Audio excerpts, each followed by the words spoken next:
Next Village San Francisco is a local nonprofit providing services and support that empower seniors to live independently in their own homes. We welcome people who want to keep connected with their community as members, volunteers, and supporters. We host 30 to 40 free activities and events each month for the public, and our members have access to our network of volunteers. Learn more and get involved at nextvillagesf.org. We hope you enjoy this video. Today we're talking about streaming platforms, give you like a brief overview of kind of what they are, how to find them, and then we can talk about what you need to do to get set up. And then if you have any specific questions about setting it up for your device or your home, we can cover that off as well. So it's just kind of a broad overview with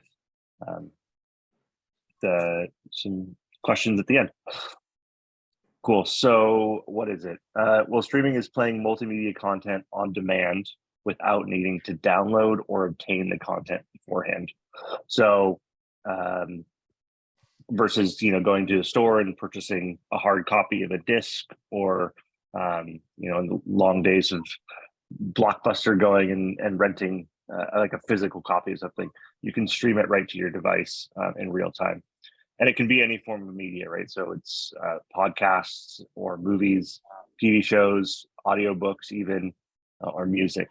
There was a few months back we did one around like how Spotify and downloading audiobooks. So that also applies to here as well. And who's streaming? That's a lot of people, right? So about 85% of US households have access to a video streaming service. You'll see on the next slide here, this is just a small slice of the platforms that are available, right? So probably the one you know the most is Netflix, Hulu. And what's happening in the last few years is everyone, all the media companies are kind of branching out and doing their own version. So where we started with Netflix and Hulu, now we have Peacock, which is NBC's. We have a Disney one. We have Paramount Plus. We have Discovery Plus. So everyone has started to take their original content and create their own streaming service with a small monthly fee to access that content. So the best ones are the ones that have the content that you want to watch, right? So you don't have to subscribe to all of these. I think I'm only subscribed to Netflix and Hulu, right? So just those two, and then you find the content that you want to watch and you subscribe to the platform that has the content you're interested in. So how do you watch? There's a couple of different ways. So you can just watch on your iPad or your iPhone or smart device. You can watch on a smart TV. So think of like a flat screen, like a Samsung or an LG. Most of them that are sold in the last few years have this technology built in where you have access to the applications that stream already. So like they have a Netflix app already installed, or they have a Hulu app or an HBO. So like you can go into the menu of the TV and you can sign into your account and start watching from there. If you don't have that, what you can do is purchase a streaming device. So you've probably heard of things like a Roku or an Apple TV or a Chromecast or an Amazon Fire, a TV stick. So these are little devices that plug into the TV through various cabling, and they give you access to the platform. So they sort of aggregate all of the streaming platforms, the apps themselves, Hulu, Showtime, Netflix, and they bring those all together, and then you can sign into your individual accounts and start watching from there as well. So I'm biased. I'm an Apple fanboy, so I have used an Apple TV for years and years, but all of them basically do the same thing, right? It's just providing the apps that have the content you want to watch. And if you have any specific questions about your setup or compatibility, we can cover that off as well in the session. And then I dropped this link in here. There's a website called justwatch.com, and it'll become a little more relevant in a few minutes. But basically what that does is that allows you to browse all of the content, and then you can see what platforms something is playing on. So like if you wanted to watch a specific movie, you could type in the title and it'll tell you like, oh, this is available on Netflix, or this is available on Hulu.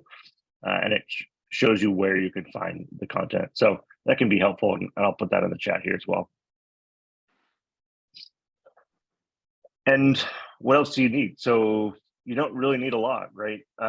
You obviously, if you're going to watch on a TV, you need to have some way to connect it. So the most common would be an HDMI cable. Any TV that was sold in probably the last 15 years has an HDMI port, I would wager. So you're pretty much ready to go there. If you have any specific questions about your setup, you can ask me as well. We can look at your TV model and ways that you connect it. But this is definitely the most common way to connect through HDMI. But you know, we can talk about your specific setup. And then you need a good internet connection as well. So Wi-Fi, all of these devices like the Apple TV and the Roku, those are all wireless, but you need to have a good connection that can support being able to stream or download content. So if you have a slow or poor connection, you're not going to be able to watch things in like a nice continuous sort of stream. You're just going to get like what's called buffering, where it waits to load and downloads the content. So internet connection that is fast, or at least medium speed, is definitely the best. And then, as Camille said, recommendations. So I watch a little bit of everything. There's endless amount of content. You could just watch TV forever and ever. Most notably, my favorite, I love Homelands. I like Scandal. I like a little adult animation. There's a cool, it's just hilarious. It's called Big Mouth on Netflix. You've probably heard of Squid Games. That was pretty popular a few months ago. There's a really interesting documentary that follows Formula One season. So that's called Drive to Survive. So there's tons of stuff. You're never bored. So would be curious to see what Camille, what you watch, or what anyone else in here has liked. But this is my recommendation. This is a small slice, and it makes me want to just watch TV right now and just not work for the rest of the day. We can, if people have genres they like to watch, or if they prefer TV or movies, we could send out some recommendations. My current obsession, I've been watching Curb Your Enthusiasm, which is only available on HBO. But if you guys like Larry David, who co-wrote Seinfeld, it's kind of uncomfortable to watch, but it's really funny. It's kind of like you kind of laugh out of awkwardness, but it's really good. Also, if you like more heartwarming stories, something that's a little more touching, my go-to every time I go home, my mom and I watch Queer Eye, which is a show about it's 5 gay men who go to kind of conservative areas in the South and just completely remake someone's life. But it sounds cheesy, and it is a little bit cheesy, but it's touching. It's very, very cute. But yeah, if you guys want to put in the chat what genres you're looking for, if you prefer TVs and movies, I'll also send out these recommendations after the presentation today, and I'll include a couple more that we think of. Cool. And then I'm just going to demo really quick, like the Netflix platform. I would say they're pretty much they're all the same, same idea. A bunch of titles, and then you can watch a preview, and then you can start the show. So I'm showing you Netflix, but they're pretty much the same across all of them. And then even when you bring this to like a, if you were watching a Roku, the interface and the way you navigate is very similar. So if you just go to netflix.com and you can create an account, or you can sign in if you already have one, and then it'll bring you to this massive library here. And what you can do is just kind of scroll around. You can search by categories. There's TV shows versus movies. You can even browse by language. And you can just come in here and it's going to list some subtopics. So for example, Better Call Saul. This is like one of my favorite shows. So you can come in here and oops, where did they go? You can hover over it and then you can see there's a preview that you can watch here. It's like basically they put the trailers up here. You can get a little bit about the show and then you can see all of the episode list. So starting season 1, episode 1, and then you can click around and see, let's say you've already watched season 1 and you want to go to 2, and you can click on that and it's just going to start playing. And you can see there's each episode is 40 to 50 minutes. There's 10 episodes per season and there's 5 seasons. So I'm not going to do the math that quickly, but this is just one title on one platform. Like it's really endless. So if you get overwhelmed, you can give us a call for recommendations. But now that it's so cold out, I recommend everyone finding a good show to binge. It's the perfect season to do it. Totally. Inside of the video player, it's very basic controls. You can skip forward and back 10 seconds. You can slide the scrubber to the timestamp that you left off at, and then you can just hit play. You can also turn on subtitles. So here, and again, these are all the same across, even if you were to watch on like an Apple TV or something, it all looks basically the exact same. So if I want to turn on subtitles, I can do that. And then when I hit play, it's going to have the subtitles. Yeah. And you can also adjust the size of the text for subtitles. You can make it larger, and you can also add like a black border behind it so that it makes the words stand out a little bit more.